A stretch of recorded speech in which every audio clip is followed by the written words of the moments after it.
Hi, I'm Steve Lewis from ItZaPuPPet, and this is Behind the Voice. Honest stories before the first laugh.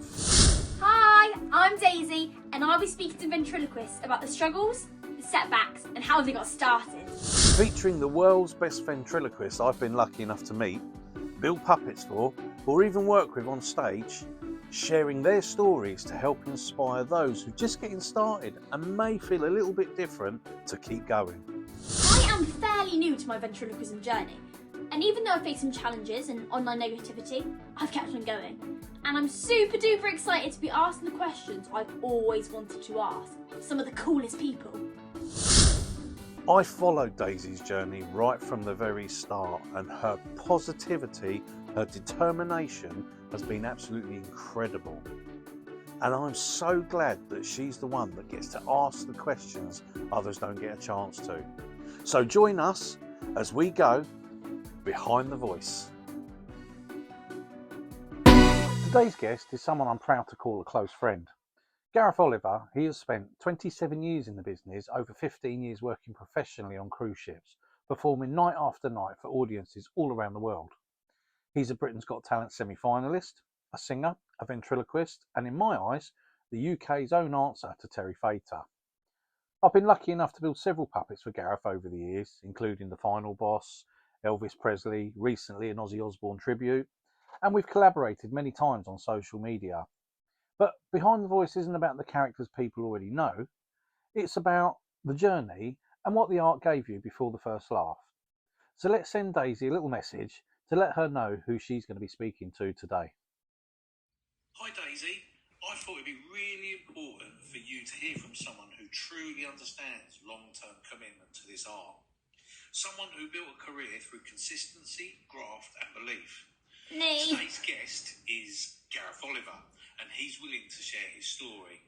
So why don't you send him a message and tell him what you'd really like to know? I know him! We have the same hairdresser! He's got nice hair. Hello, Gareth! Thank you so much for being part of Behind the Voice. This is very exciting. You've done some amazing performances. BGT, you perform very regularly on cruise ships. Can you please tell me a little bit about your backstory, how you got going and what you're doing now and the challenges you faced along the way? Hi Daisy, thank you for inviting me onto the show and for expressing an interest in finding out about my journey. Hopefully my story, my experience will help to inspire the next generation of ventriloquists. Now, when Daisy sent Gareth her questions, we expected a few answers back. But what Gareth actually sent was something really thoughtful. Instead of a short answer, he shared a full, honest story about how his journey into ventriloquism began. The ups, the doubts, the experiences, and what helped shape the performer he is today. So what you're about to watch isn't really an interview, it's Gareth's story in his own words. Now I want to start by saying I feel that my story is quite different to most ventriloquists in that I never had a puppet when I was young. I never thought about becoming a ventriloquist. I was already in the entertainment industry when I discovered ventriloquism. So I was an impressionist when I was young. I did acting, comedy, impressions. That was my first love. So I entered a talent competition on ITV's This Morning when I was 18 years old. And the prize was to work at Butlins for a season as a redcoat. So I did impressions. I won the show. While I was working at Butlins, I went on a day out with my friends to Alton Towers. And at the end of the day, it was pouring down with rain. So we ducked into this souvenir store to get out of the rain, and there was this monkey puppet hanging up on the wall, and he was so cute. I stuck my hand inside him, swore at my friend. He fell about laughing. He said, "Gareth, if you spoke to me like that, I would punch you in the face. But when the monkey says it, it's really funny. You could get away with so much with that monkey, You should buy it." So I did. I got some pictures taken with this monkey, sent them off to various agents, never heard anything back. The monkey's under the bed. He only comes out every time I feel a bit homesick, which was about once a week. I would bring him out and he would just counsel me. I had no idea at the time that I was actually using this puppet to self-counsel, right? Genuinely, he used to say to me, "Don't worry, Gareth, you keep going." My lips moved. He never told me. He said, "Don't worry, Gareth, you keep going.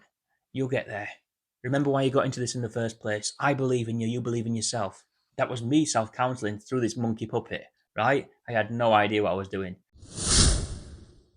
A few weeks later, one of the agents I sent my pictures to called and said, look, I've got you an audition for a pantomime if you want it in Grantham. I said, yeah, I'd love to do that. I'd love to do a pantomime. He said, take the monkey with you. So I turned up to this audition in Grantham.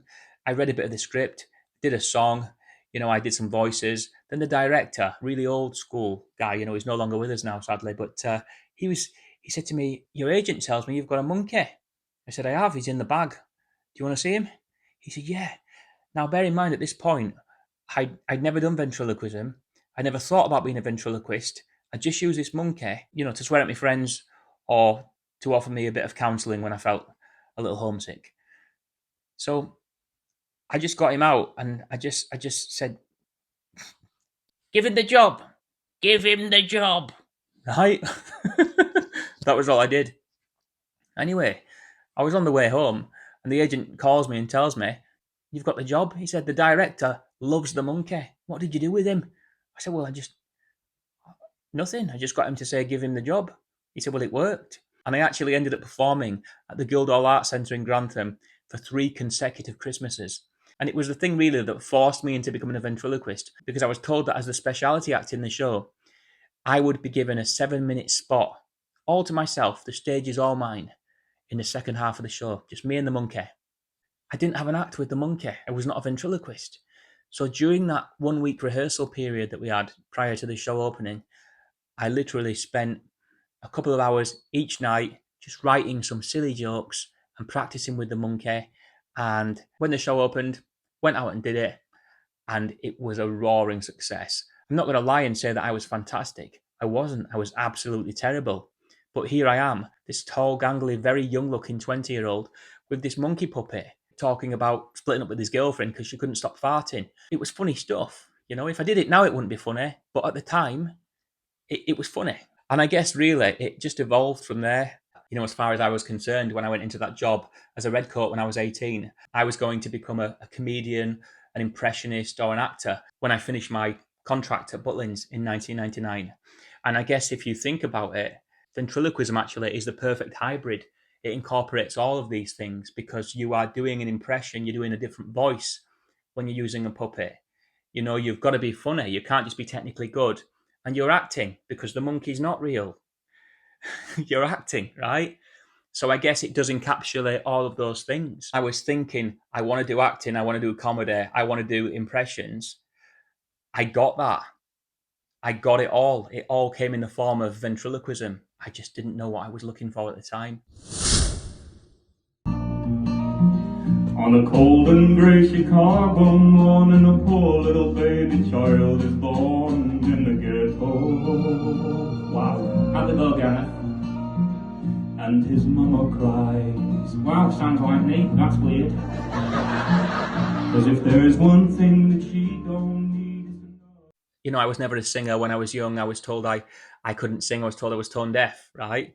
By a lot of people. And I believed that. It wasn't until I got through 4 or 5 singing teachers that the last one I went to told me, you're not tone deaf. You just believe you are because people told you that when you were younger.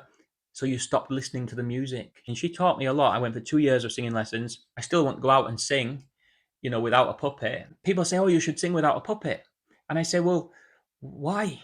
If I can sing with a puppet or through a puppet, why should I sing without one? Because that's my USP, right? Loads of people can sing, and loads of people can sing better than me. But there's very few people on this planet that can sing as well as me through a puppet. So, you've got to stick to your strengths. But again, it wasn't always a strength. You have to create that strength. You have to be resilient. And also, I think that puppets help us and those people that watch us perform.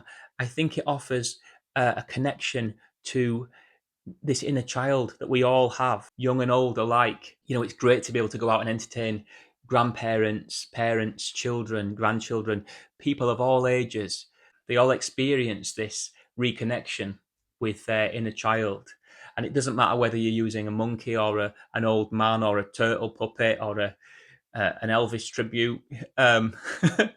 It doesn't matter what kind of puppet you're using, or you're using a glass, or you're using a microphone stand to talk, or you're using any inanimate object.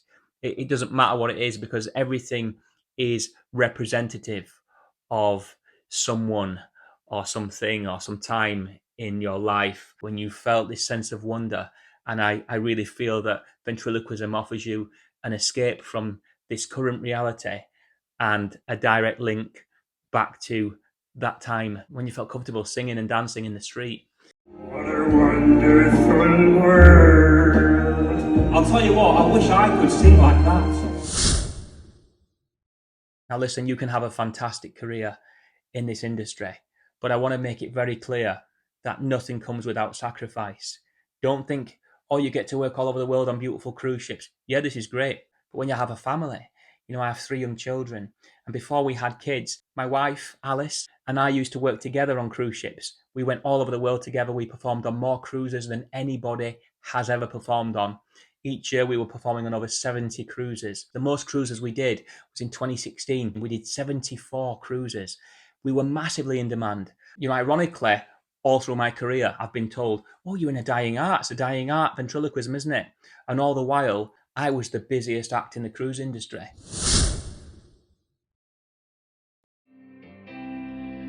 But it's too late now. I'd let her go. Go and get it, Gareth. Go on, mate. I'm going through changes. When Alice and I had our first child, it meant that she had to stop working with me on cruise ships. So I couldn't continue to work 70 cruises a year. I did between 20 and 30 cruises a year, only 3 or 4 days at a time. I've seen most of the world, or certainly most ports in the world, and I love doing the show. The time aboard the cruise ship, it's fantastic. However, it's not a holiday because you're going there on your own and you're leaving behind your family. So it would be irresponsible of me if I didn't state this clearly. You can have an amazing career. You can have a great life working as a ventriloquist or in so many other occupations, but there is always sacrifice. And the better you are and the more in demand you are, the more you're going to be taken away from the people at home. It all comes down to how much you want something and how much you're prepared to sacrifice in order to achieve that. My experience on Britain's Got Talent was very different to how I imagined it would be and how I was led to believe it would be. In my first audition, I turned up without puppets and I did some out of sync talking and badly dubbed movie, the sort of stuff I'd done on hidden camera shows on TV when I was younger. And it went really well. And I was led to believe that I could do something in my semi-final performance back in 2009 that I was really looking forward to.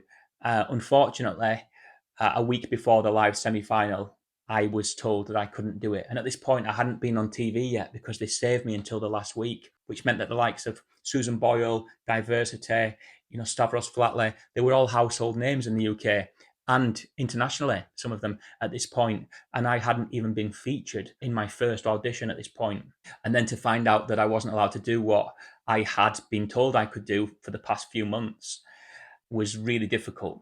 And then I was encouraged to do, what I did. And about an hour before walking out in front of 15.4 million people live on television, the producer called me out of my dressing room and told me I needed to cut my performance down by 30 seconds. I only had 90 seconds altogether anyway. I said, but that'll leave me with 1 minute. He said, yeah. I said, but that's just the song. He went, yeah, just sing the song. I said, I can't just sing the song. I have to introduce the character. I said, I was only in a montage last week and I've had no press. No one knows who I am. He said, it's not funny. If you don't listen to me, you're going to get buzzed off. And I didn't listen to him. I went out and I introduced the puppet. And as soon as I started singing, Simon Cowell buzzed me off. And then he was very, very critical of my performance. And you know what? At the time, even though that really hurt and I wished it had gone another way, I think it's very important, especially at this time of my life now when I'm much more mindful. It's very important to recognize that it doesn't matter what someone else says about you or what someone else thinks about you. It is about how you hold yourself. It's about your level of self-belief. It's about your integrity. And I think that speaks more about you than anybody else can. Remember that no matter what you are going through, what challenges you are facing, what obstacles you're up against, believe in yourself. If you have a dream, do not let anyone get in the way of that dream.